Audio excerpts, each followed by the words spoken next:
Hi friends, ఇది మీకు తెలుసా? వీడియోలోకి వెళ్లే ముందు ముఖ్యాంశాల గురించి తెలుసుకుందాము. సుప్రీంకోర్టు తీర్పు వల్ల దేశవ్యాప్తంగా వీధి కుక్కల భవిష్యత్తుపై చర్చలు మొదలయ్యాయి. జంతు ప్రేమికులు వీధి కుక్కలను షెల్టర్లకు తరలించడానికి వ్యతిరేకిస్తున్నారు. సినీ ప్రముఖులు సదా కన్నీటి వీడియో పెట్టగా ఆర్జీవీ మాత్రం జంతు ప్రేమికులపై విమర్శలు గుప్పించారు.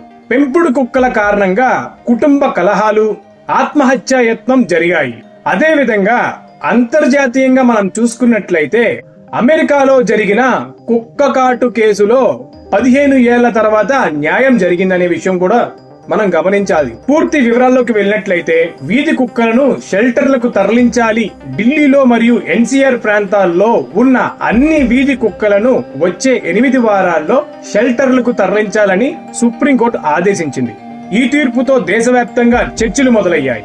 వీధి కుక్కలు పెరిగిపోవడంతో కొందరికి భయం, మరికొందరికి అసౌకర్యం కలుగుతున్నాయి. అయితే జంతు ప్రేమికులు మాత్రం వీధి కుక్కలను తరలించడంపై సరైంది కాదని అభిప్రాయపడుతున్నారు. అదేవిధంగా మనం చూసుకున్నట్లయితే నెదర్లాండ్, భూటాన్, థాయిలాండ్, టర్కీ వంటి దేశాలు శాస్త్రీయంగా శునకాల సంఖ్యను నియంత్రిస్తున్నాయి. అంటే వాటికి టీకాలు వేయడం, తర్వాత పిల్లలు పుట్టకుండా ఆపరేషన్ చేయడం. అంటే మంచి డాగ్ అయినట్లయితే వాటికి ఎల్లో ట్యాగ్స్ వేస్తూ ఉంటారు. అలాంటి నియంత్రణ భారతదేశంలో కూడా విధించాలి, పాటించాలన్న డిమాండ్ పెరుగుతుంది.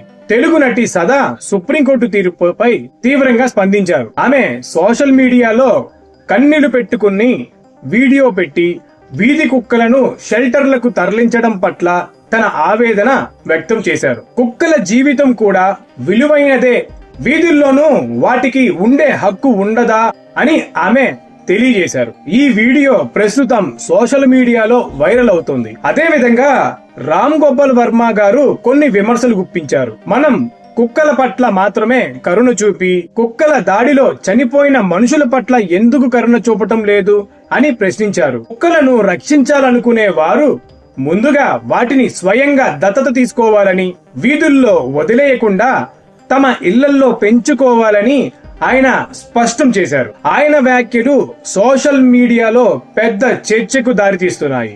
ఆంధ్రప్రదేశ్ లోని రాజం, విజయనగరం జిల్లాలో కూడా ఒక సంఘటన జరిగింది.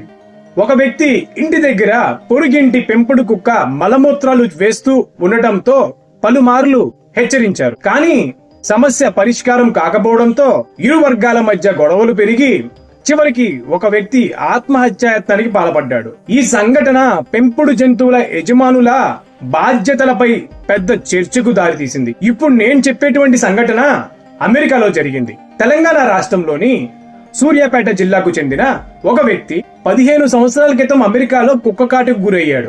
ఆ సమయంలో కుక్క యజమాని $600 ఇస్తానని చెప్పి ఇవ్వలేదు. కుక్క కాటుకు గురైనటువంటి వ్యక్తి న్యాయపరంగా పోరాడి చివరికి తెలంగాణ వ్యక్తికి న్యాయం లభించింది. 15 సంవత్సరాల తర్వాత 15.73 లక్షల పరిహారం అందుకున్నారు.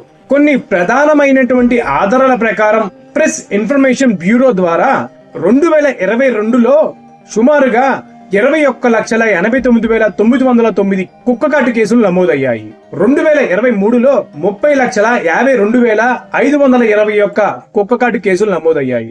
2024 లెక్కల ప్రకారం 37,15,713 కేసులు నమోదయ్యాయి. పార్లమెంట్ లో అందినటువంటి సమాచారం ప్రకారం 2024లో దేశవ్యాప్తంగా 37.17 లక్షల కేసులు నమోదయ్యాయని, 54 ర్యాబిస్ అనుమానిత మృత్యువులు సంభవించాయని పేర్కొనబడింది. అలాగే జనవరి 2025లో 4,30,000 కేసులు నమోదయ్యి గవర్నమెంట్ గణాంకంలో ఉన్నట్టుగా తెలుస్తుంది. డాగ్స్ లో ఉన్నటువంటి బ్రీడ్స్ గురించి మనం తెలుసుకున్నట్లయితే German shepherd, Labrador retriever, pug, Doberman, golden retriever, Rottweiler, beagle, Great Dane, dachshund, Pomeranian, bulldog, Saint Bernard, boxer, హిషిజ్యూ ఇటువంటి డాగ్స్ ని చాలా ఉన్నతమైనటువంటి వ్యక్తుల చేతిలో మాత్రమే పెరుగుతూ ఉంటాయి. వాళ్ళు వేరే కంట్రీ నుంచి కూడా ఎక్స్పోర్ట్ చేసుకొని మరి ఇక్కడ పెంచుకుంటున్నారు. అలాంటిదేదో ఇక్కడ ఉన్నటువంటి వీధి కుక్కల్ని పెంచుకోండి మిత్రులారా. అలాంటి ఒక కార్యక్రమం అంటే ఇప్పుడు ఢిల్లీ ఇచ్చినటువంటి తీర్పు ఎలా అయితే ఉంది అంటే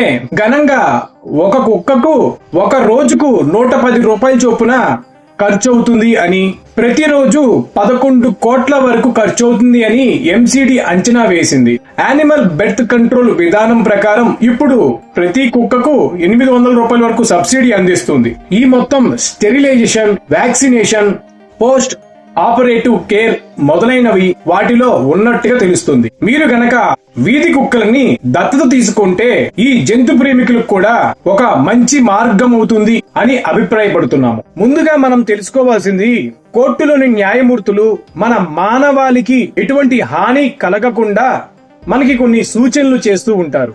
అదే విధంగా మన మానవులు మరణించే స్థితికి వెళ్ళినప్పుడు కొన్ని న్యాయపరమైనటువంటి దిశా నిర్ణయాలు తీసుకుంటారు. అదే విధంగా జంతువులు కూడా ప్రేమించేవారు ఆలోచించి నిర్ణయాలు తీసుకోవాలి. మృతి చెందినటువంటి కుటుంబాలను కూడా అదే విధంగా మీరు ప్రొటెక్ట్ చేయాలి కదా మిత్రులారా. ఒక్కసారి మన పక్కన ఉన్నటువంటి దేశాలను కూడా చూడండి. వాళ్ళు వెళుతున్నటువంటి న్యాయపరమైనటువంటి దారిలోనే మనం కూడా ముందుకు నడవాలి మిత్రులారా. ఇలాంటి విషయాలు తెలుసుకోవాలనుకుంటే మీ మనీ అనే ఈ ఛానల్ సబ్స్క్రైబ్ చేయండి. Thank you for watching.